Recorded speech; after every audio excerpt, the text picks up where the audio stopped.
We have lots to discuss in today's video, including lots of information that have come out post-NHL trade deadline. We get our bombshell from Elliotte Friedman about a potential deal that almost went down between the Maple Leafs and the Hurricanes that would have involved Mikko Rantanen and Mitch Marner. We've learned more details about Mitch Marner and his future.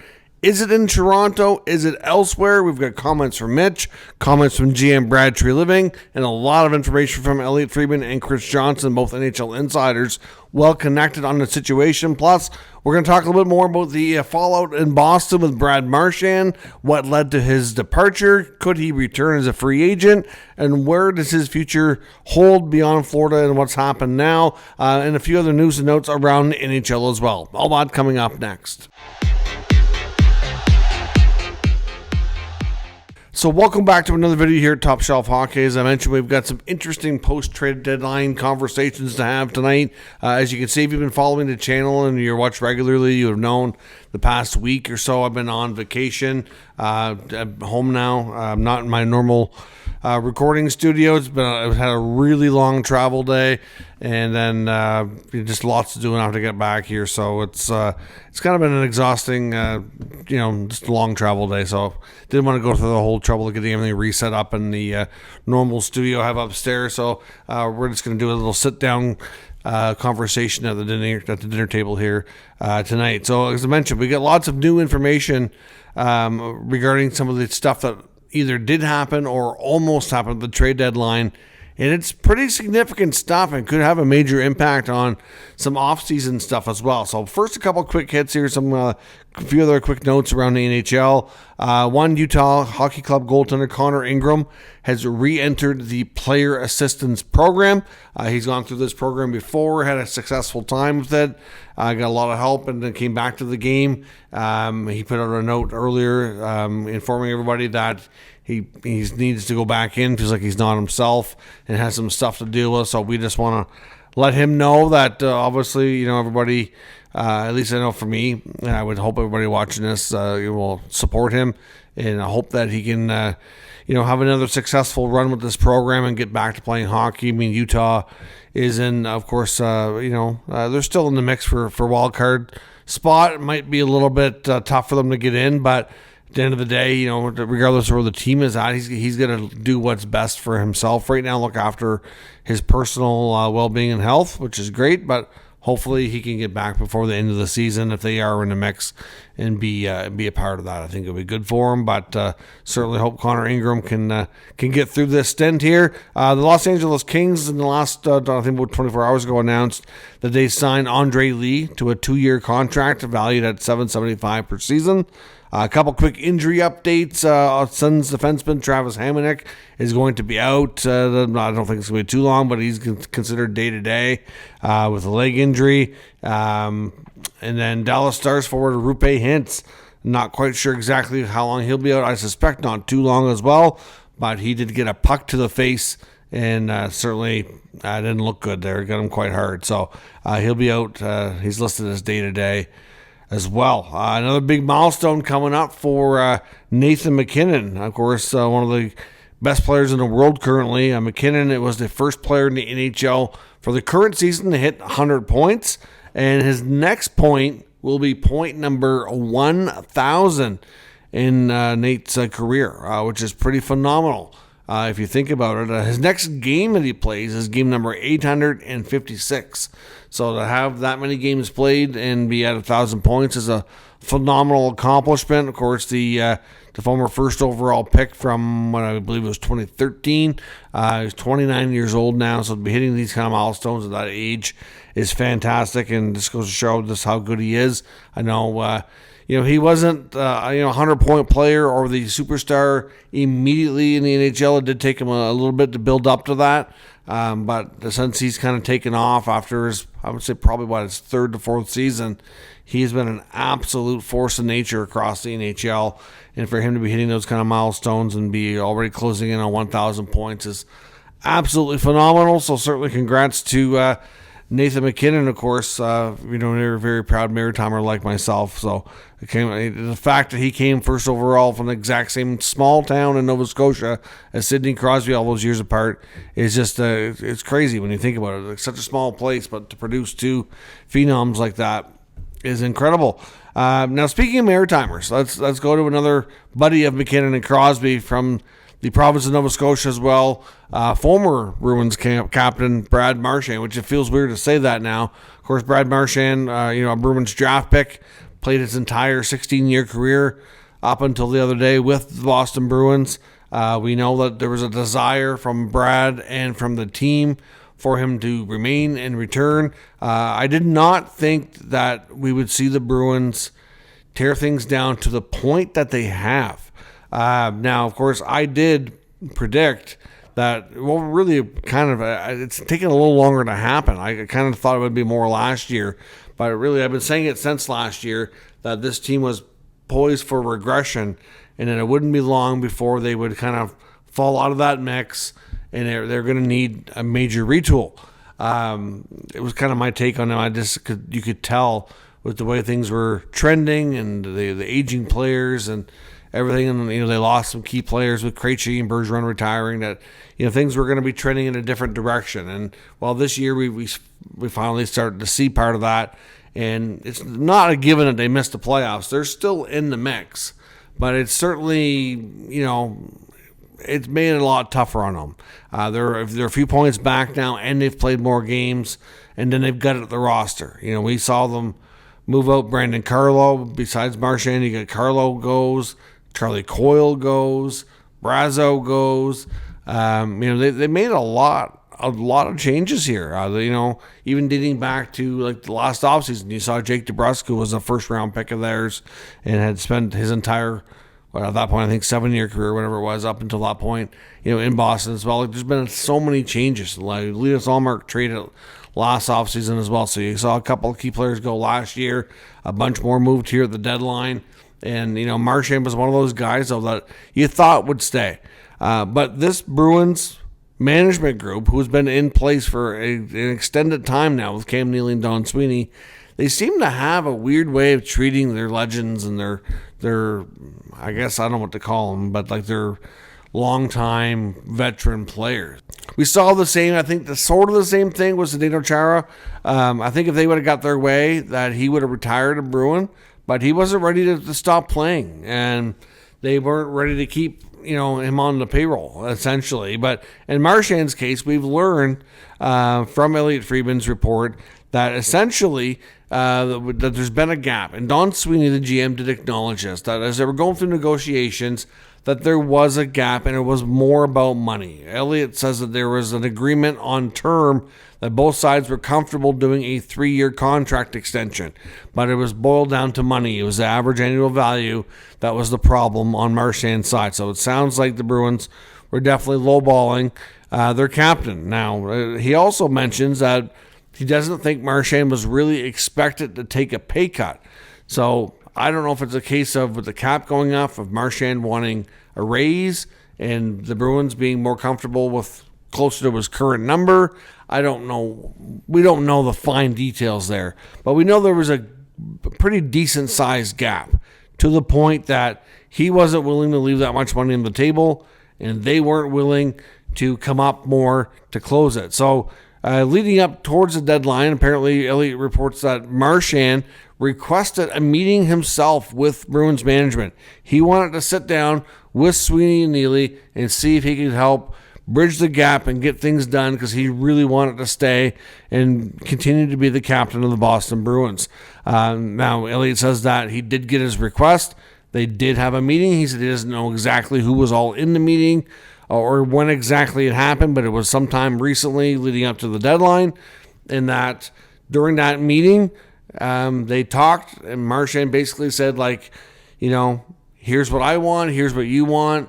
Can we find a way to compromise to get this done so that I can stay?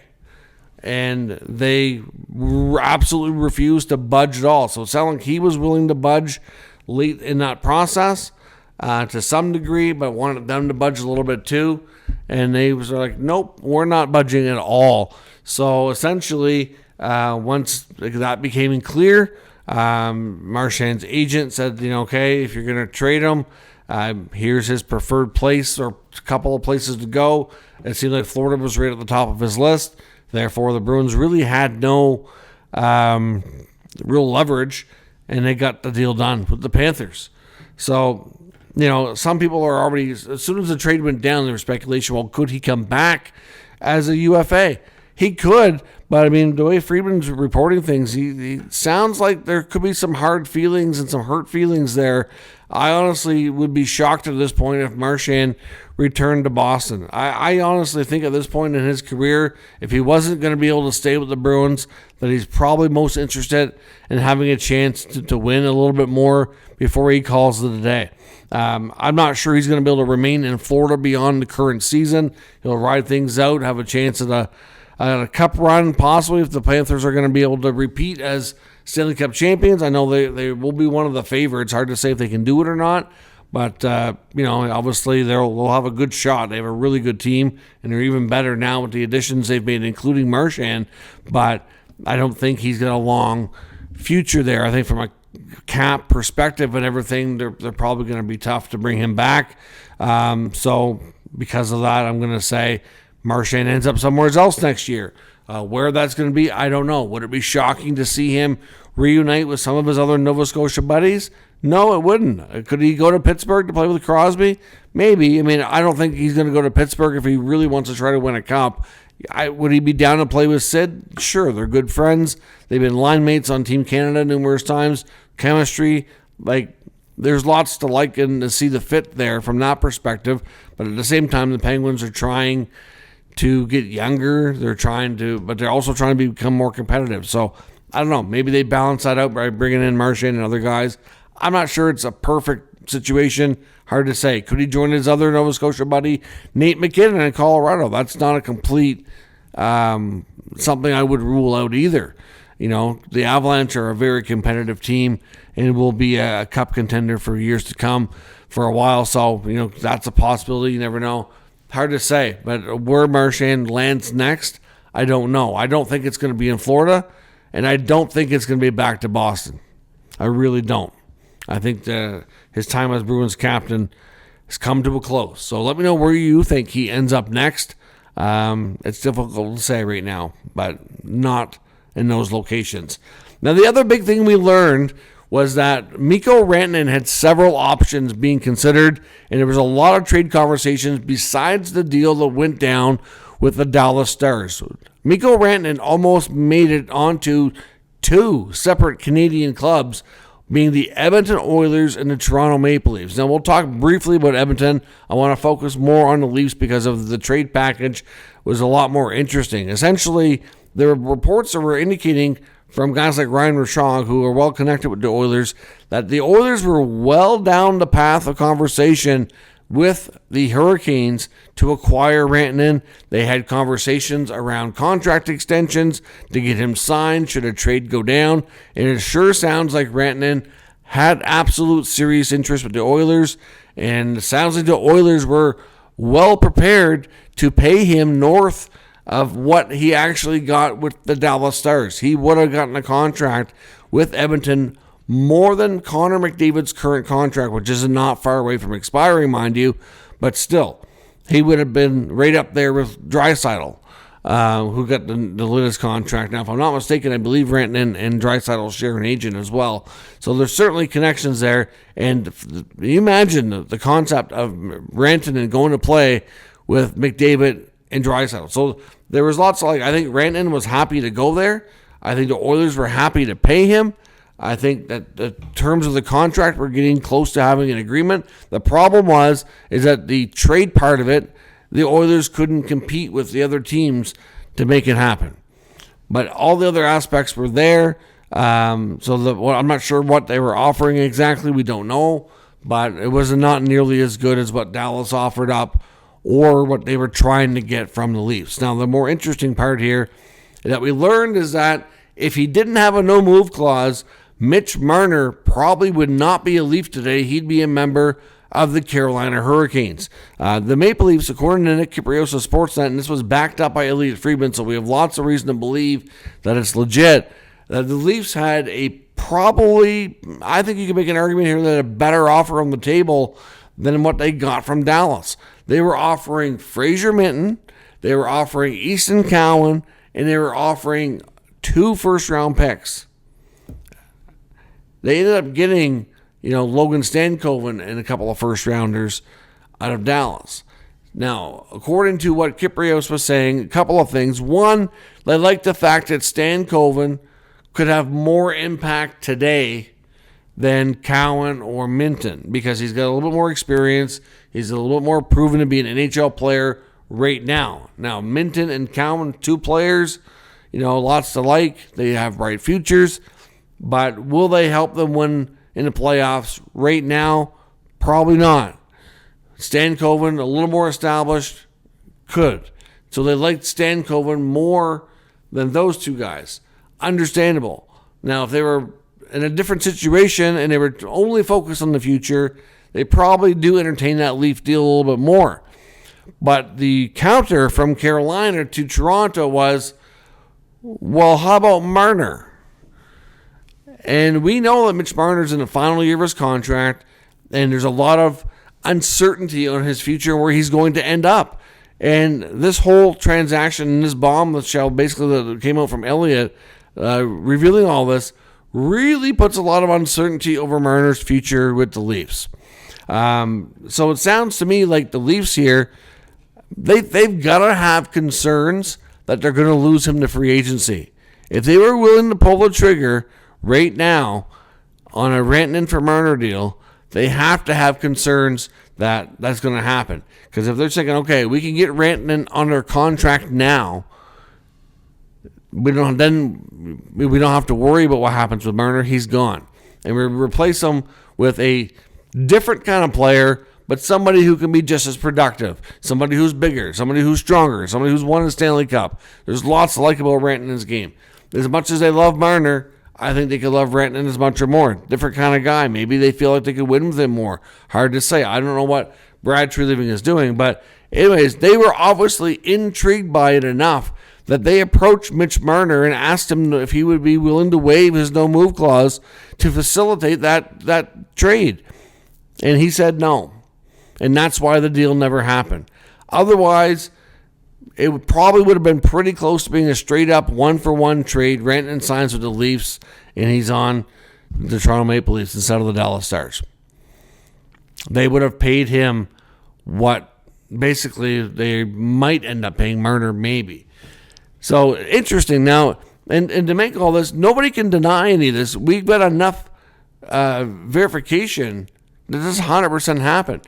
Mitch Marner then does media after the trade deadline. I believe that would have been from earlier, like last night and today. He was asked about the Elliott report.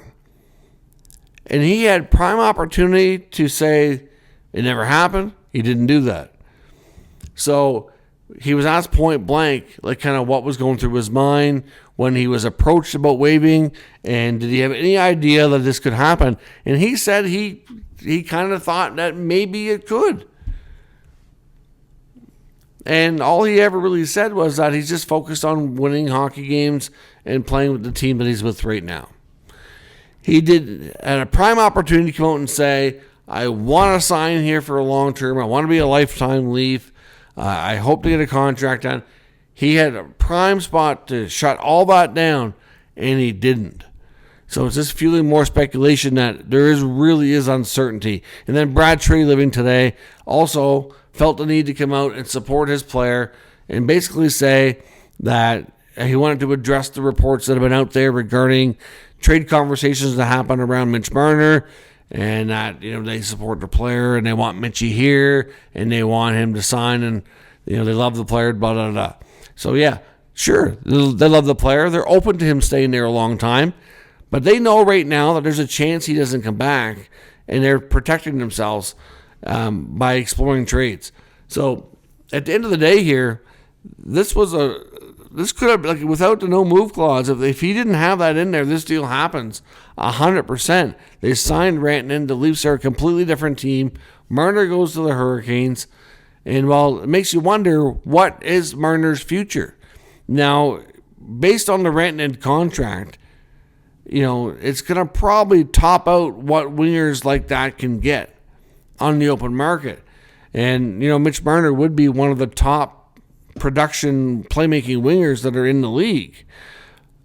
So he would be paid near the top end of his, player type, if you will. But it's going to impact what he gets for sure. But where's Toronto willing to go here? They obviously have a lot of doubt. Now, Chris Johnson, another insider with TSN, very well connected with the Leafs. He said on his podcast that Marner is absolutely set and ready to go and take things to free agency. So he's going to get to the point where he speaks to other teams. He's not ruling out a return to Toronto, but basically confirming that Mitch wants to test the open market and wants to see what's out there. So now people are also saying that Marner and Trey Living's legacies are definitely linked together now. Because if Marner signs a new long-term deal, plays at least the bulk of his, if not all of his career in Toronto, he can go down as the greatest Toronto-born player for the franchise that they've ever had. Will he become a villain in Toronto if he leaves at this earlier stage of his career? A lot of uncertainty. A lot of uncertainty for sure. But this tells me that the Leafs have a lot of concerns about what his contract demands are going to be and whether or not they can keep him. And, clearly, Marner, like I said, had prime opportunity to say a few more things to shut things down, and he didn't. So I'm not saying that he and his mind are set on leaving. I don't think that's the case. But it's just really interesting. I don't know. The Leafs would have been so different with Rantanen coming in and Marner going out. There's a lot of talk about teams that will be willing to throw tons of money at Marner in free agency. We've heard about Utah wanting to make a big splash. They definitely will be in there wanting to talk to him for sure. Even some talked about Pittsburgh. Of course, remember the relationship with Kyle Dubas, of course. And we know, like I said about Pittsburgh, when we were talking about Marchand, as much as it might not be a fit, there's the connection with Crosby. But look at Marner. I mean, the Penguins have made it clear that they want to make their team better, to be more competitive, to try to give every chance for these superstars like Malkin and Crosby to have a shot at getting into playoffs and having a shot to win during their final few years with the organization. So, they've also accumulated, I think they have like 30 draft picks in the next 3 years or something. Like Dubas has done a good job with accumulating draft capital. Could they make a big splash and bring in a top player to make that team better? It wouldn't be shocking to see them unload a guy like Erik Karlsson this summer, which would give them even more cap flexibility. Like, I wouldn't be shocked to see Pittsburgh try to make that kind of move. Would Marner want to go to a team like that? I mean, they're in a different spot when it comes to being able to win, but to learn from a guy like Crosby and to play with him for a few years could be absolutely just so valuable for him, right? And like I said, you get Utah, which I know would be out there. What about Edmonton? If Edmonton's willing to pay Mikko Rantanen and bring in a third top player that would be making north of $12 million, what about Edmonton? I mean, you've also got there are a lot of former Leafs have gone to the Oilers. We know that he's pretty good friends with Zach Hyman. Not saying that Hyman's going to influence his decision, but it's not like he would, and he knows McDavid a bit, obviously, as well. They probably get to know each other even better through Four Nations, and like I said, being two top players and where they're from, like they have some cross paths in the summertime. I'm sure we're training in different camps and whatnot. Like, and then we know Nathan MacKinnon, based on what his comments around Team Canada and all that. Like, he loves Marner, and with them losing Rantanen, I wouldn't be shocking to see them go after. Like, I can see Marner having an opportunity from to play with some of the top players in the game outside of Toronto and Austin Matthews. Like I said, if Edmonton was willing to pay Rantanen, they might be willing to pay Marner too. It really makes you wonder. And then, like I said, you get Colorado, wouldn't rule out Pittsburgh, Utah, and I know there's going to be others. Because players like Mitch Marner don't become very available very often. And it's going to be interesting. And somebody will offer him a ridiculous overpayment, just like you saw when the Leafs got John Tavares. He was grossly overpaid because players like him rarely hit that kind of open market where other teams can get him without making a huge, sacrifice in the trade market. So, is Marner's future in Toronto? At this point, I now have a lot of doubts. And this might be the final run with this core group in the Leafs organization. And I wouldn't be shocked at this point if Marner is somewhere else next year. You never know. If the Leafs pony up a big fat paycheck for him, he probably stays. But he's going to have some options that's going to make him really think long and hard about what his future holds. And I also, when it comes to Marner, I do wonder at some point, as much as he's from the area and loves playing for his hometown team, and I'm sure there's so much of that he's been so thankful for, he's going to have so many opportunities to play with great players, make big money, and have chances to win. You got to think that that's going to be interesting and appealing to him.